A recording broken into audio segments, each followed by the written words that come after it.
and welcome back to our coverage here of the Irish Poker Open 2019. Dara O'Kearney joins me now. We are day 2 here at the Irish Open. Is it the first day you've got here today? No, I came in yesterday as well. I played one of the first side events, and I was really surprised how many people were here already. Yeah. Again, it sort of exceeds itself every single year, doesn't it? Bigger and better and bigger and better. Congratulations are in order to you guys as well with your podcast, because that received an award just this last week. Yeah, that's right. Yeah, we were really surprised even to be nominated for a GPI award, if I'm honest. But to win was just a dream come true. We literally couldn't believe it. We had no plans to go over there and see which of the 4 American podcasts would win. So when we found out we'd actually won, that was amazing. Well, you've had some amazing guests on the show. Yeah. No, I don't mean me, honestly. This week you've had Phil Hellmuth, right? Yeah, it's actually Phil's 3rd time on the show. So yeah, delighted to have Phil back.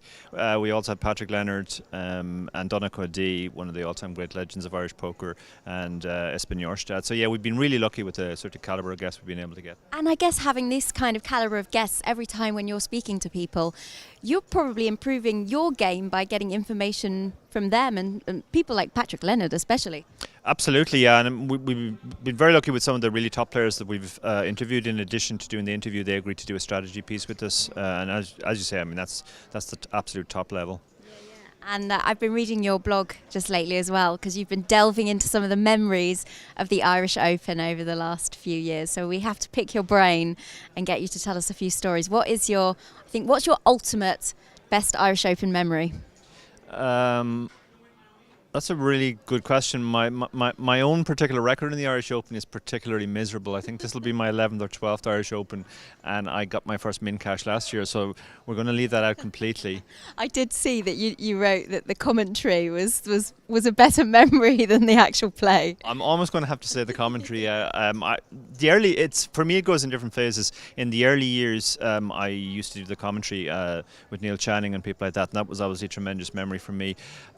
Last few years, actually, a lot of my friends have done really well. I think 2015, if I'm getting it right, the year that Donncha was on the final table, and there was that famous slow roll hand. Oh, with Kev as well, yeah. Kev actually chopped that one heads up, and we were staking Kevin at the time, so obviously that was a very happy memory.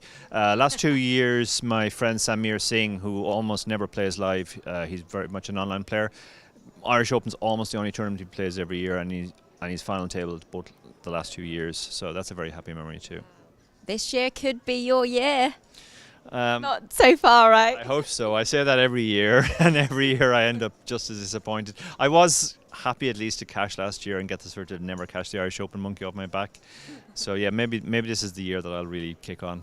I shouldn't talk too much though, because you have just bust the high roller event. Yeah, I've actually had a very efficient day today. I came in to play the Hendon Mob, bust that. Jumped into the high roller, bust that. Now I get to go home and enjoy the rest of my evening. You know what though? It's an early night. You're in your hometown. Yeah. The main event starts tomorrow. Absolutely, yeah. I mean, I would much rather do that than bubble in a few hours' time. So if you're not going to cash, it's best to get the early bust out. All right, well, thank you so much for chatting with us, and good luck.